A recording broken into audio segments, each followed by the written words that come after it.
Welcome to the Stop Over Drinking and Start Living podcast, where high-achieving, goal-oriented rebel women come to learn how to live a vibrant and fulfilling life without requiring alcohol to get through it. No labels, no judgments, no saying you'll never drink again.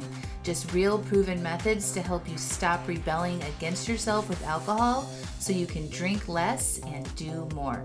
I'm your host, Angela Mascenik. Let's dig in.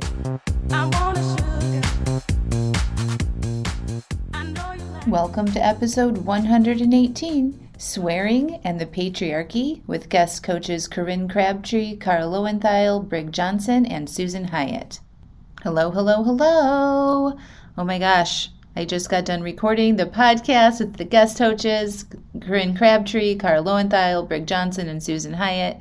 Y'all, how you can follow them and listen to their podcast is included in the show notes. I highly recommend that you click through, subscribe to their podcast, get their amazingness into your inboxes. But we talked about the patriarchy and swearing. And I define the patriarchy as a set of beliefs and systems where men hold more power and women have less. In a very simplified terms, we get more into it into the podcast. But one small example of the patriarchy is the beliefs that we, women, shouldn't swear in our so-called professional environments. And I've received enough feedback on my swearing and how it's not professional that I really wanted to dive in and look like, why do we think this way, right?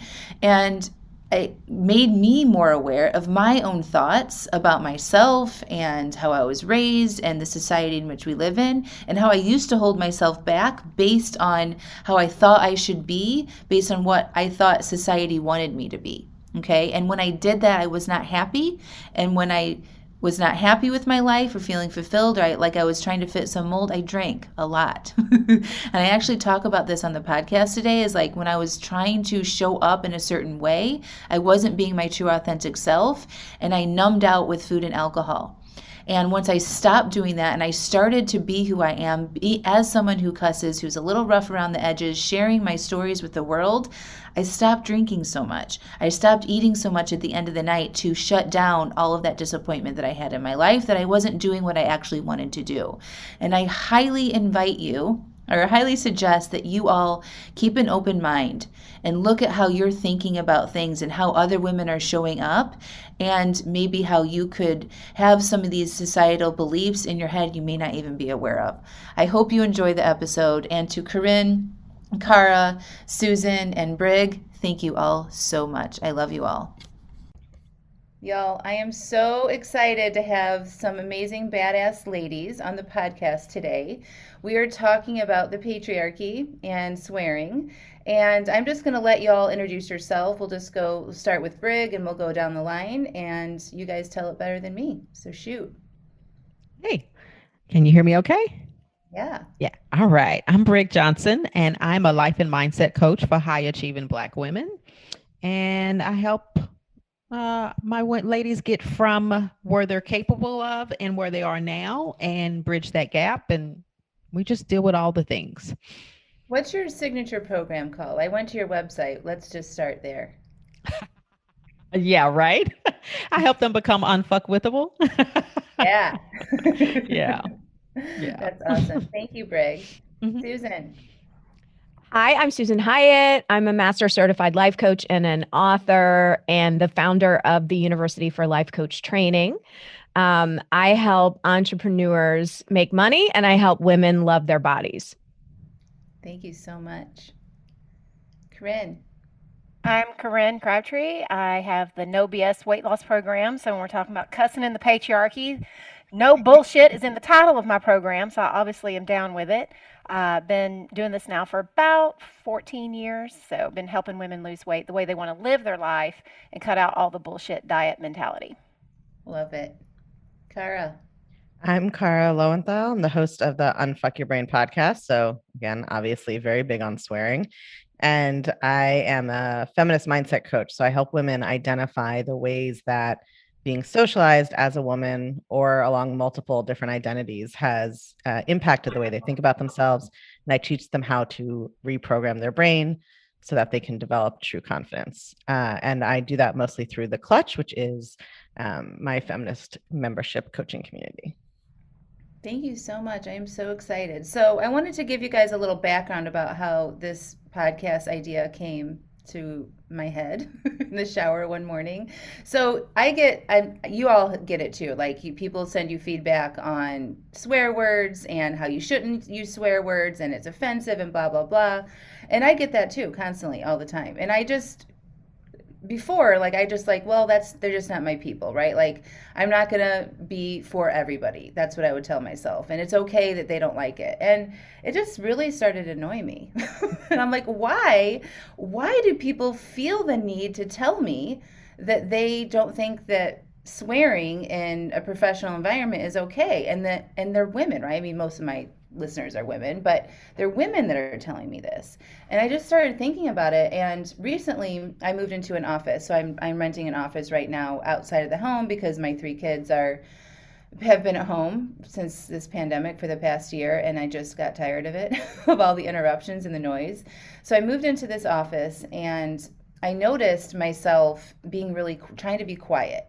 I didn't want to shut and open the door. I didn't want to get up and go to the bathroom too much. I didn't want to be so distracting. And I'm like, holy shit, like, this is some bullshit. This is how I acted in my office environment before. You want to be like, seen and not heard, that type of shit. I'm like, this is some patriarchy shit up in my head. And I didn't really even know, like, I knew what the patriarchy was, but in my head it was just like this father figure. Like, I was raised very traditional patriarchal family. The dad went to work. My mom had to have dinner ready on the table when he got home from work at like 4 o'clock. My mom went back to work.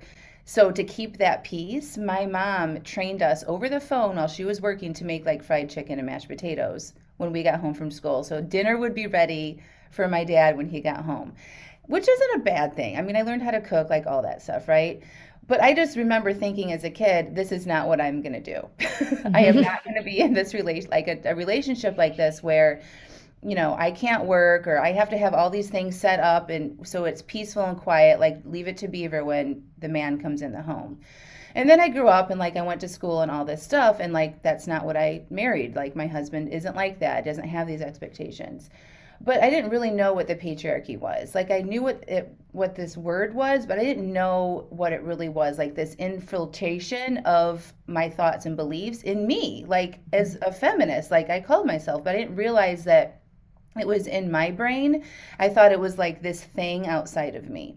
And actually, it wasn't until George Floyd and the whole Black Lives Matter thing came up that I started really paying attention to how it's in the water. Like, these thoughts and our belief systems are in the water. And Kara actually led this amazing workshop, free webinars about how it's very similar to, racism is very similar to feminist issues and the patriarchy. And so then I started paying attention more to my own thoughts about this shit. And I noticed myself trying to be quiet in this office environment. And then, like, literally the same day I got an email from this woman saying, I love your stuff, but you really shouldn't swear and it's not professional. And I'm just like, God, like, why? And so then I'm like, you know what? This is the patriarchy. Like, this is her. She's been sold this idea, this set of beliefs, that it's wrong to say these things. And I gently wrote back to her. I usually don't respond to them, but I'm like, I have to. And I was like, listen, this makes me really sad because you've been taught, like, why isn't this professional? Like, why do you believe that? Like, why is it not okay for me running my own business to use swear words in the ways that I want to? And I'm like, when I started doing this work for myself and stopping over drinking and changing my life, like, I edited myself for a long fucking time. A long time I didn't swear. A long time I tried to stay quiet and not make any noise in the office and that shit. And I'm like, you know what? I'm not doing that. I'm going to live and be who I am. And I'm out there. Like, I'm a little rough around the edges. And, I told her, I'm like, when I stopped playing that game and I became who I really am and started swearing freely, I stopped fucking drinking all the time, like, and eating all this shit. So I invite you to do the same. That's basically what I told her. So that's when this idea came into my head. I'm like, who are the people that talk about this shit all the time and swear openly? And all of you came to my mind. And I'm like, message, who wants to talk about swearing on the podcast? And I said yes. So here we are. Right. We're all like, I'm in. Yeah. So thank you all so much. I've been so excited about this and a little nervous, but here we are. That's the story of how it came to be. And I guess I just want to open it up and let you guys, like, how do you all define the patriarchy? Or if you define it like that, I'd love to hear a few sentences from each of you. Well, I'll default to Kara, because I'm new to all of that. I mean, I grew up with a single mother, a grandfather who was an alcoholic and a Marine. My grandmother cussed. I mean, I didn't even know it was a bad thing until I actually started getting emails from people saying it was a bad thing. I was like, "What the fuck are you talking about?" I'm like, I Yeah. grew up this way. So I would like to say, if anybody chooses to email me, they always get my mother. She's the one who works my customer service. And if you want to bitch about my mouth and talk about how ashamed my mother must be, that's who you'll be talking to. And she'll probably just say, I "Fuck love off. it. Here's a podcast you can listen to." This is the best thing I've heard all year. I know. I mean, I think I actually think Corinne brought up something very important, right? Which is that patriarchy is just one of various existing systems of power, like white supremacy, like ageism, like ableism, right? That all intersect. So even when we talk about like the patriarchy saying women shouldn't curse, well, which women? It's usually white upper middle class women, right? That's who the kind of expectations of femininity are placed on. And then there's very different stereotypes or expectations or limiting beliefs for poor white women or for Black women or for fat women or disabled women, right? So even when we're talking about, right, the whole, I think if I were going to define the patriarchy, I would just say it's a system of social and government structures in which men are privileged just for being men and women are oppressed just for being women. And I feel like the thing we always have to say for people who have bad associations with the word is that it does not mean you hate individual men. Well, you might hate individual men, but it doesn't mean you hate men in general, right? Like,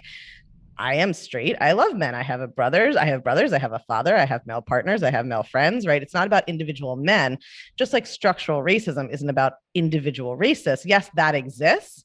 But the point is that the way the system's set up, we could like zap every man's brain in the world and turn him into a feminist. But if we still had mostly men in positions of power and mostly men with most of the money, and they were just picking people to work for them who reminded them of them, or they were just right. It's like it's baked in so that even if everybody has the best of intentions, now power and money are unequally distributed in a way that is just going to like replicate itself unless we intervene. So that is sort of how I would define the patriarchy. But I do think it's important to qualify that, one, it doesn't mean that you don't like men as a group or individuals necessarily. And two, it doesn't mean you're saying every man is evil and hates women. And it's only one slice of things, right? And like, especially the swearing thing and what's considered womanly or feminine is very like not just gendered, but class coded, race coded, like there's all these different elements to it. Thank you. And actually, when I was discussing this podcast with some friends, one of them who is Latina said, that's fine and all since you're white that you can go out and just swear and, like talk about this thing. And I'm like, that's very interesting that you said that. I'm like, I'm all in for that conversation, like definitely me swearing on my platform maybe doesn't have as a big an impact as a Black woman or somebody else that is swearing. Like, Brig, do you want to talk about that at all? Like, do you think that there's a difference? I sure do. Yeah. Yes, I do. I think for me, I can we're not a monolithic society and a race. So I'll just speak for me and my position as a Black woman. And mine's was literally, it is like the patriarchy is like white women are these pure, lovely, vulnerable creatures that are, supposed to be protected. And a Black woman is seen as loud and crass and, angry. Matter of fact, I'm doing a series now on the angry Black woman. And so when we as Black women cuss, it's like we're proving the stereotype of this angry Black woman that, see, I told you, you can't trust her. You can't, like all of the stereotype that comes with it. And so it ends up being the same thing. We shrink. We don't say what we need to say. We don't speak up because we don't want to prove the stereotype right. So it's the same thing, coin of a different side. And so for so long, I'm like you, Corinne. My grandmother was a stewardess on a ship. and she passed for white.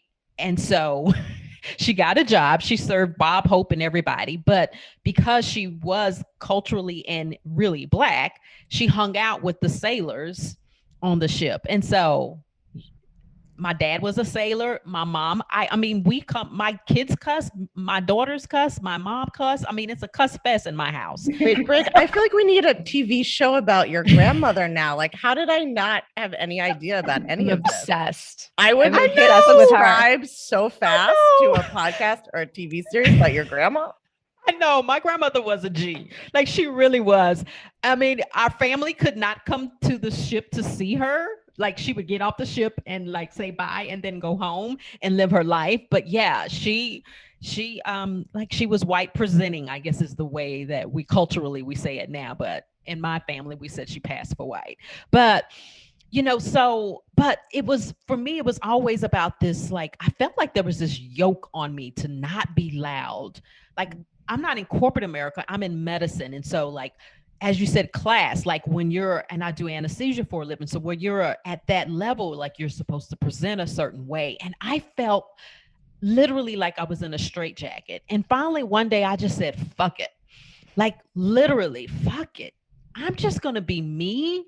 And I get the best, like, when we talk about at my job, my other job, anesthesia, which I'm now quitting, but I get more praise and more of the kudos than any other person because I'm relatable, because I'm just me. And yeah, sometimes I'm loud, and I even hear people tell me, like, you're loud. And I'm like, I sure am. Now what? Like, who the fuck says that we can't be who we are? Like, where is it that is professional? And as a Black woman, it's like the way I wear my hair, the way the clothes fit me. I have an ass. I'm sorry. Yes, I have an ass. It's going to go in. It's going to come up and it's going to go in. And that's not considered professional. So what am I supposed to wear? A muumuu? Like, yeah, no. Oh my God, I love this so much.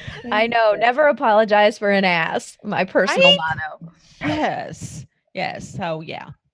Thank you. Susan, what you got to say? Well, so I was raised by a truck driver, but in the South, where a good Southern lady it was okay for my brother to curse like a truck driver, but probably not okay for me. And from the youngest age, got in trouble for cursing, with my family at Catholic school.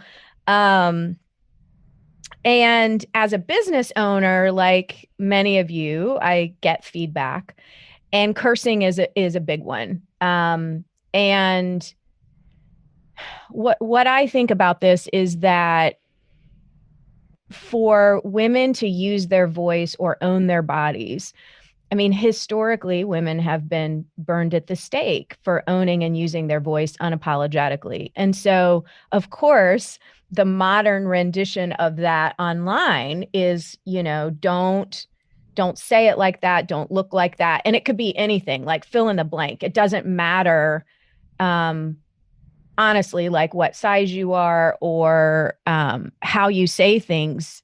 I mean, look at Chrissy Teigen, for example, who left Twitter because of the vitriol slung her way for cursing, for showing her body, for showing up politically and all those things. So, for me, being able to say what I want to say, how I want to say it, has been an integral part of my success as well, because like everyone is talking about, women are afraid to do it, because what if somebody calls you out? What if somebody sends a strongly worded email? What if, we lose business because of it? And it really has been my experience that, like Brig is saying, like, people are drawn to people who are just themselves. So it's not like, oh, let's all start saying fuck it because that's the cool thing to do. It's like, let's just empower each other to express ourselves in ways that feel authentic.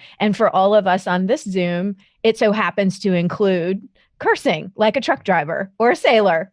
Yes. And I think it's so interesting too. Like my parents cuss. My mom loves cussing. We talk about cussing. We really geek out together with it. But my dad, he cuss, but he doesn't think women should cuss. Correct. So like my father too. Yeah. It's like, we can't say, oh, that's offensive. And it's like, I didn't even really see this until, I swear, probably like a month ago, of like how this is the patriarchy. And, you know, I don't know that I like even using that word, the patriarchy, because for me, it's still like, feels like it's something like a real, I can see it. It should be like a statue or something of a person, but really it's in our heads, right? It's like what we think, and it's in women's head, which I think is, for us and what we do as business, is the most infectious part of it.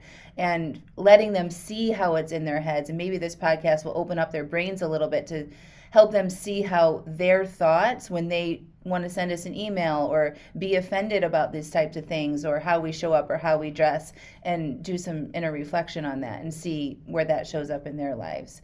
I think it's often women who are, or not just women in general, it's people who are suffering by conforming to the rules that are the most resentful when other people break them. Right. Yes. So it's like the people who are like, well, I do wear the muumuu, so how dare you not? Right. Or I do whatever it is. Right. I make sure I don't curse, and I like code switch to seem professional, and I do this. And like, so if you're not doing it, right, that brings up all of this resentment that has nowhere to go. And then it's this attempt to like, I have to, there's like no other podcast in which I would have to tell the story as much. I once got an email from somebody who not only, she was like not in the yelling at me for cursing. She was like, could you please, this is 100% true, I swear to God, could you please record an entire separate version of your podcast without cursing? Because my husband is a doctor and I'm trying to get him to recommend your podcast to his teenage female clients. And he says he won't do it because you curse. And I was just like, this is just so perfect, because it's like the control issue, right? It's like, first of all, her husband obviously doesn't give a shit and was just like, right. She's like trying to make him listen to this podcast about women unfucking their brains.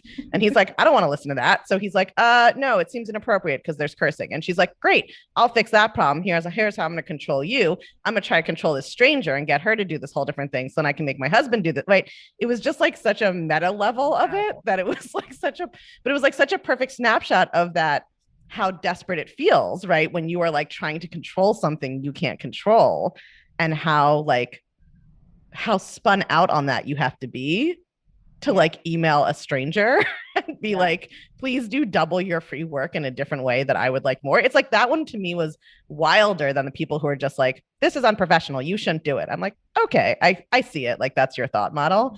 But I do think it all comes from this, like, women are taught to control themselves so much, right? And then every additional identity you live in, there's an extra level, right? Black women have to control themselves in a different way. And then fat women have to demonstrate a different kind of control. And then, so like the more and more that you have shrunk your life for that, when you see somebody else not doing it, yeah, some people respond to that as inspirational. And then some people feel like, hey, fuck you, I've been doing all of this. Like I've been following the rules, and like, how dare you sort of not do that? And I think a lot of like the resistance we get comes from that.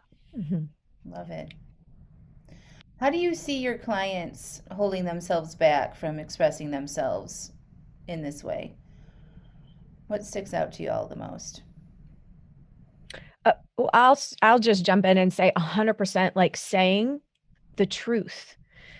I'm always like, what truth has been left unsaid when someone's struggling with their communication plan, when they're struggling with like, usually when a client says, I'm not making any money, I'm like, okay, what are you not saying?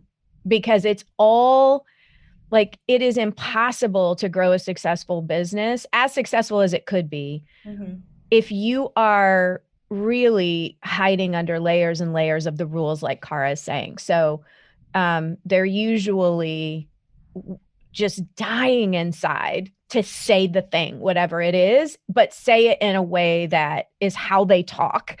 And so I see clients not making money, not showing up, fully for whatever role it is that they have, not making the money that they could make, not enjoying life. I mean, like Brig was saying, she felt like she was wearing a straitjacket because she was trying to like be professional. And honestly, my first probably like 6 to 9 months in this business, I was, wearing a cardigan that was way too tight. I was trying to be this like professional life coach and not curse and be, way more buttoned up than I actually am. And when I finally was like, okay, like I am not the typical, people still, when you're a life coach, make an assumption that you need to be nice all the time, right? And I'm like, let me tell you what Susan Hyatt is not doing today is being nice, all right?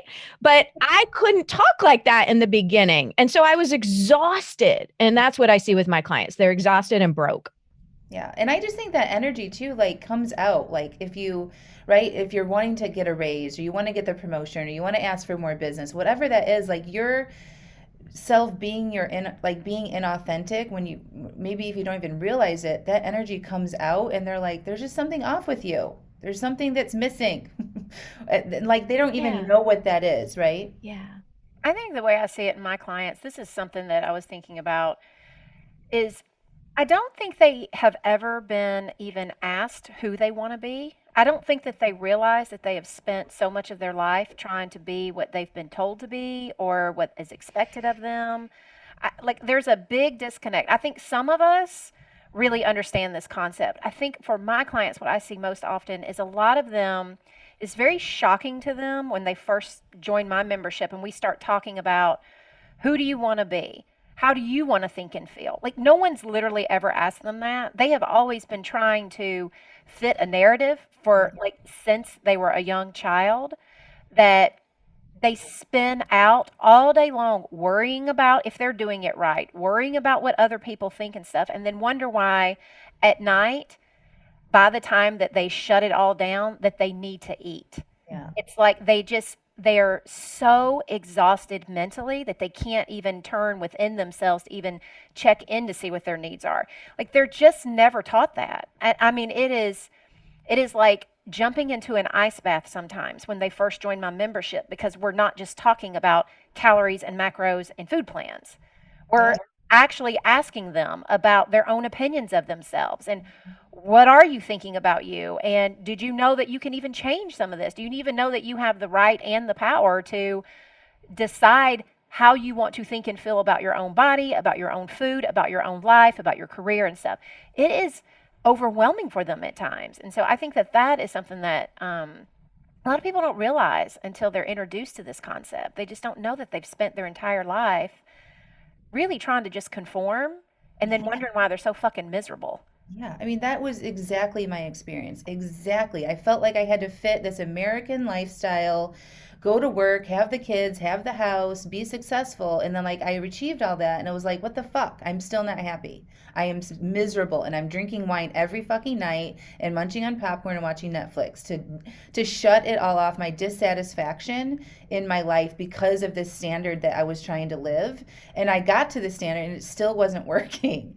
And it wasn't until I found life coach and began to question that shit and question my thoughts and really tune into what I really wanted and let go of what I thought I should be like and what other people wanted me to be like, even if that meant disappointing my parents, telling my story about my drinking to the freaking public. Like, before I even became a life coach, I started podcasting about this shit.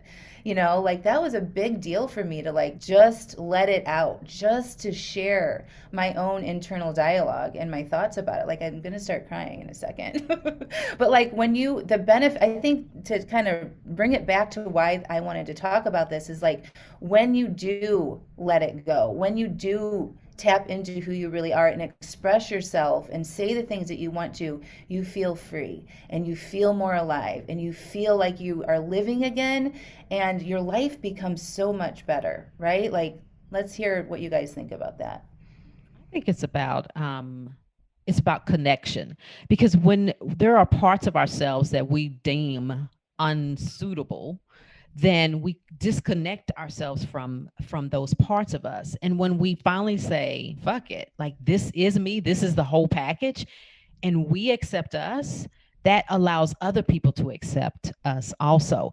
And it's like, it's so funny because most of my clients, when they work with me, they're so afraid of being themselves. And then when they start being themselves, they start getting the promotions, they start getting the visibility. It is the self-acceptance. And, like, what we're saying is being your own BFF, like being connected inside, having a better relationship with you, as Corinne was saying, so that Like that is money. Money is relationships. And the first major relationship is your relationship with yourself. If that is good, your ability to have a relationship with others and accept them for where they are and who they are is priceless. That's money. That's value.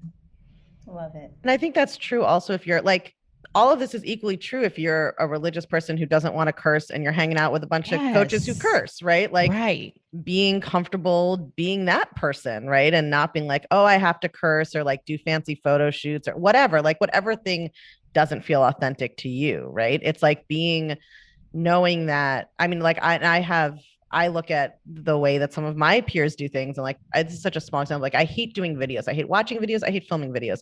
I just don't do any in my business. And you know what? It's like, fine. I still make 7 figures, whatever it is. Like you want to curse all the time or you never want to curse or you want to like talk about, you know, our Lord and Savior, or you want to like say that God doesn't exist. Like whatever thing you're doing that some people are going to hate, but is authentic to you is going to draw your people to you, right? It's not like everybody should curse, right? Or everybody like should do it a certain way.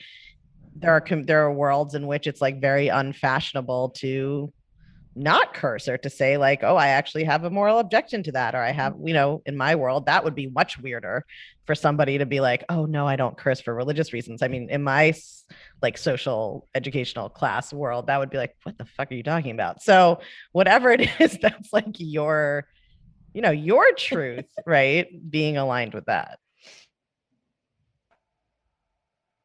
Anybody want to add about, I mean, I think that's just so true. Like this is one of the questions I had on here, the offensiveness that comes from when you may not want to do that, right? You may not want to curse, but hearing other people, and I think, Kara, we already touched about that, the sort of like well, if I can't do it, you can't do it either type of thing, right? But the offensiveness that comes, like, let go of the offensiveness and like turn more towards acceptance, like you be you, let other people be themselves, right? And we all would get together a lot, you know, get along a lot better, I think, right? Yeah, That's difficult. Oh, sorry. Go ahead, Brig.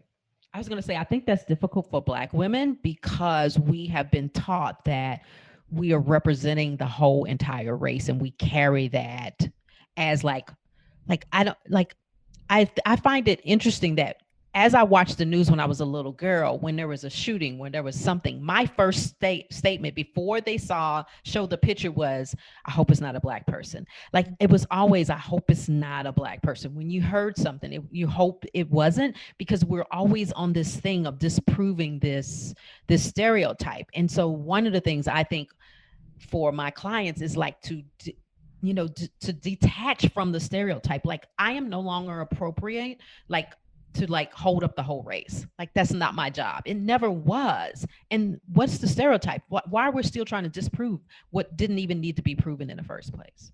I love that. Thank you. That's so interesting because I think I also like growing up Jewish, there's a similar sort of like you are represented, you know, but it's so interesting what the different stereotypes are. So Jews, there's not a stereotype that Jews are violent, but anytime there's like a financial fraud, you're like, oh God, I hope it's not a Jew. Now we're going to get, you know, like a resurgence of Jews controlled and, you know, the international monetary world and they're stealing all your money or whatever it is. So yeah, I think, you know, I think as coaches, especially being aware of our own cultural blind spots and our own kind of, you know, I'm doing this advanced certification that Brig is in. And like I mean, it's such a humbling process just to teach it. Cause every time I write a module, 5 seconds later, I'm like, oh my God, there's all of these, like, I have all these blind spots that I didn't even address in here that I need to do better the next time. But I think that like, the more it's like a paradox where I think sometimes coaching is taught as like, just like in this neutral space, that's how you coach, right? Not knowing anything about anybody's life and not bringing any of your own opinions in. But part of what I've been trying to teach in this certification that I believe is true is actually like, you know, the more you know about the world and other people's experiences, the better you can create a neutral container because you are aware of what your blind spots are and you're better able to identify what your clients may be thinking. If you're a white coach who hasn't educated yourself, then you have no idea that if you're coaching a woman of color about her thoughts about the police on the police on the news be different than if you're coaching a Jewish woman about a Ponzi scheme or like whatever else, right? You have to know what those kind of blind spots are. Thank you. What else do you guys want to say about this topic? Like, what do you think people should take away from this and maybe apply or think about differently? I feel like I do have to say one other thing, which is like, we also have to all acknowledge how subjective this is. Like, to us, cursing isn't offensive. So we think this is silly, but there are things people could say on a podcast that I would be like, holy shit, why are you saying that? Right? Like, if somebody started saying racist stuff or anti-Semitic stuff or something on a podcast, I would be like, that's super offensive. I don't know that I would. I do think there's a difference in, like, I'm just not someone who ever is like, you know what I'm going to do today? Write a strongly worded letter to a stranger. Like, that's just not, I got too much stuff to do. I don't have time. But so I wouldn't act on it maybe, but like, I do think as coaches, we have to acknowledge, yeah, to us, cursing's no big deal. So why would you write into someone about it? But there are people who have different beliefs about it. So I just think we can't have this conversation as if it's like objective that cursing isn't a big deal, right? Or objective that cursing isn't offensive. Mm-hmm. This is just our personal subjective opinion on like what is or isn't and what's worth writing in about. Yeah. Thank you for that. I think it's important for people to think about to really consider why they find it offensive. And to explore, right, like if turn the dial, I'm always like, hey, I'm not for everybody. If you don't like the way that I talk about these things, you are invited to kick rocks, like go somewhere else, right? Go listen to, there are all these other resources and life coaches and shows and podcasts, like, please avert your eyes and your ears. And so it's like an invitation for people to explore, why do you find it offensive? Questioning, could it be your programming from the patriarchy? And why, if you are outraged, where can you direct that? That's not at trying to control other people's thoughts, opinions, and behaviors, is really how I'm, what I want to encourage listeners to do. Because again, I mean, we've already said it's not about like everybody needs to curse. It's so liberating. It's like everyone needs to express themselves how they see fit and be emotional adults about it. And I think it's also important, like building on that, looking at your own reactions also through the lens of like, do I believe this equally for everyone? Right. So it's like one thing if you're like, well, I'm opposed to cursing and I don't think anybody should curse. Like, okay, I'm being consistent now. Right. But is it, oh, well, I think like men can curse, or at least white men can curse, but these people shouldn't curse. Like, just getting curious about your reaction. Like, is this really just a value I have for everybody? Is this an expectation that I'm applying only because of XYZ and only these people? Like, that kind of inquiry, I think it's always a good, like, when you have different expectations for different groups of people, that's always like a good little ripple in your mental fabric to like look into and see what's going on in there.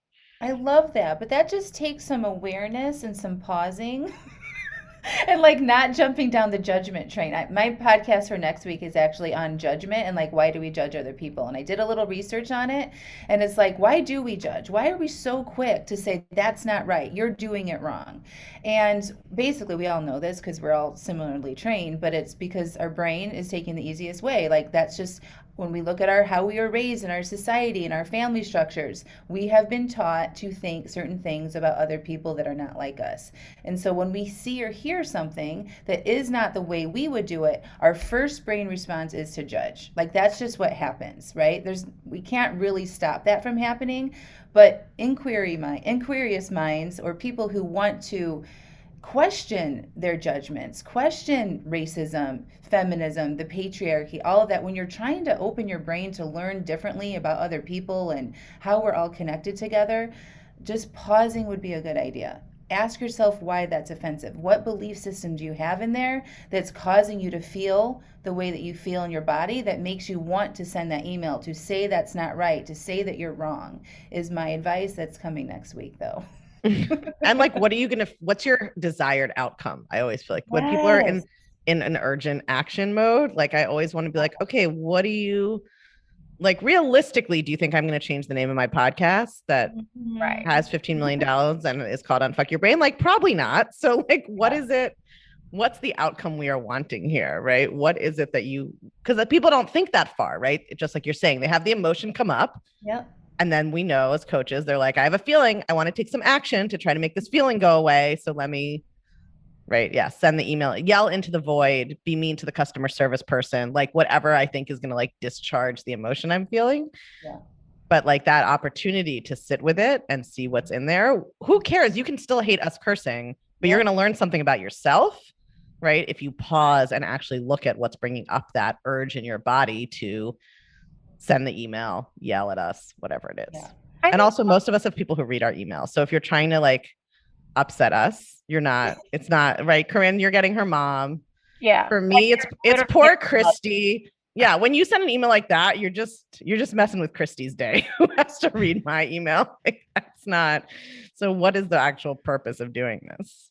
I think that's the big question too, is why do you feel the need for someone else to change? Like really examining your reasoning and then see where you do that in other places in life. Like us cussing, triggering something in you to ask someone to, like I've had the same thing as Kara's had. I've literally had more people than I can count ask me to do 2 podcasts, a clean version and a regular version for them that's free. And I'm like, no, either listen to someone else and do your own due diligence to go find that person or put on some earmuffs when I'm cussing. Like there's your 2 choices.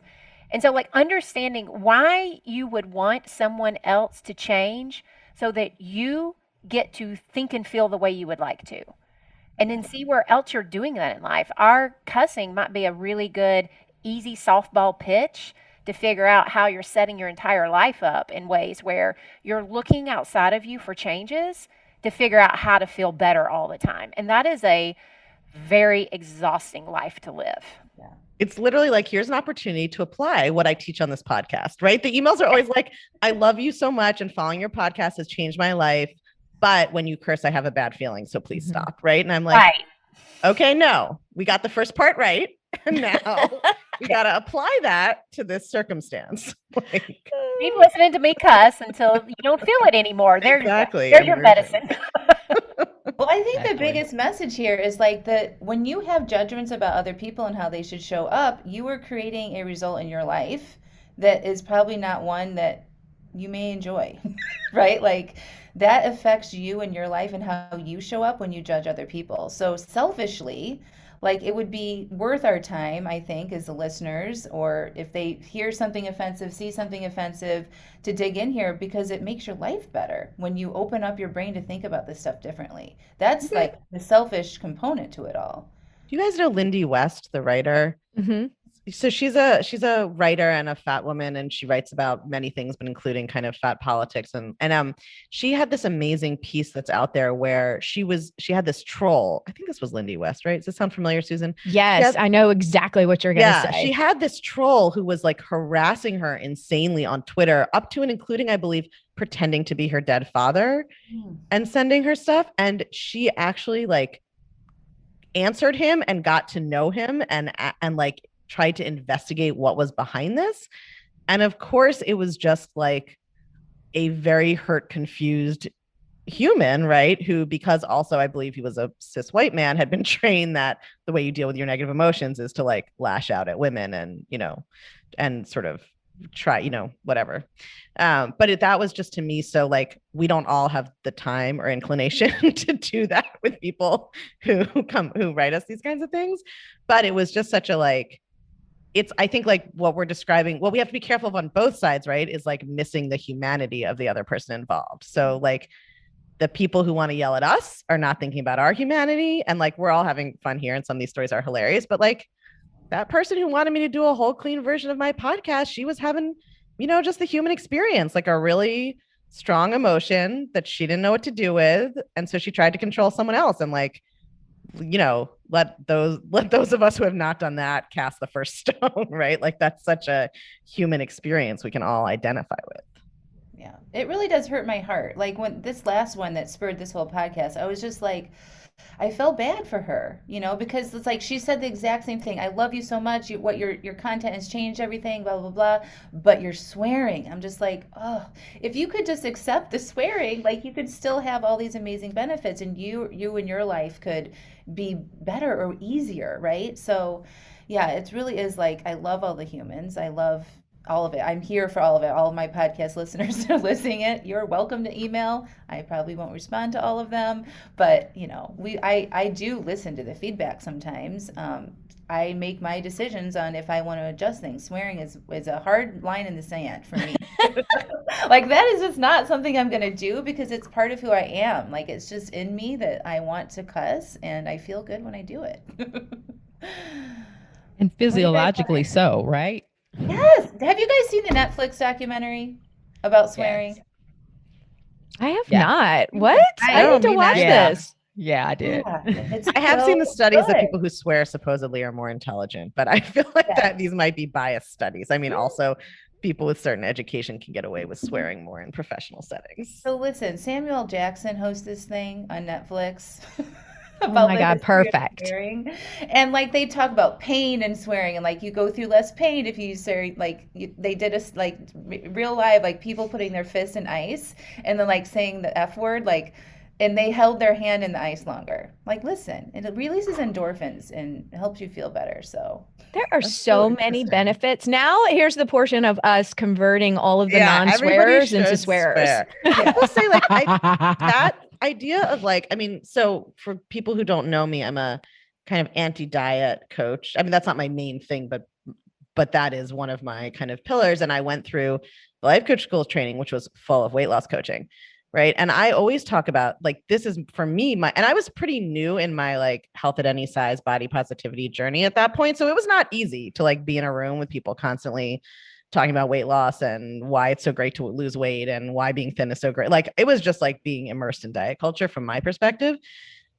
But having stuck with that and managed my own mind about it and like increased my own resilience and ability to be in that space completely changed my life. And if I had tried to just protect myself from that and not be around it, right?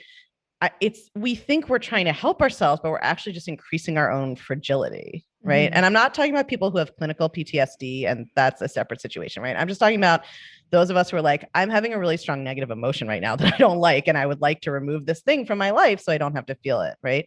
But like all of my coaching is so much deeper because I went through that and I really examined it and I coached myself on it, and I'm so much firmer in my conclusions and able to have any conversation about weight loss and coaching and body positivity, whatever. And now Corinne and I are great friends. Like many of my close friends are weight loss coaches and we don't fight and we love each other. Like that, I have a whole episode that's sort of like when you quote unquote feel triggered, assuming it's not a real PTSD trigger, which most of the time when people are using that word, it's not, like go into that. It's like the knot in when you get a deep tissue massage and like the spot hurts, like that's the place to go in. That's where you're going to learn something and get some release. And, I think it's just like having done that myself with something that for me was much more intense than like swearing.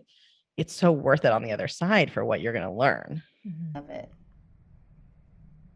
All right, y'all. Any last final comments? Anything you want to say before we wrap? And then we're going to go around and tell everybody how people can find you, get in touch with you, or work with you.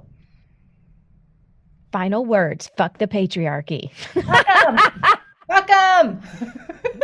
This was a fucking podcast. Thank you all so much. Have you guys all seen The Wire? You know that scene in The Wire where there's an entire scene in The Wire where the two detectives do an entire murder scene investigation just using the word fuck? It's a true classic of the genre. It's in season 1, I think. McNulty and Bunk, they're Baltimore homicide detectives. Having grown up in Baltimore, the show is very close to my heart. Having grown up like in downtown Baltimore, the show is very close to my heart. But they do an entire scene where they are investigating. They're like doing the canvas of a murder scene. It's like 10 minutes long, and the only word either of them ever says is fuck, and they communicate the whole scene that way. So like that's my, swearing can be it's not a throwaway. It can be an entire method of communication. Yes. Art. Totally. Art. Yeah, exactly. It's an art. It's an art for sure.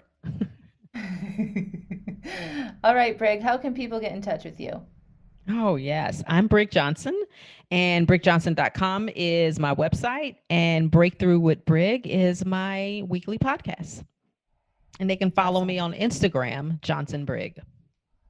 Thank you. Mm-hmm. Susan Hyatt. This is how I say Susan Hyatt in my head. Susan fucking Hyatt. That's what I say.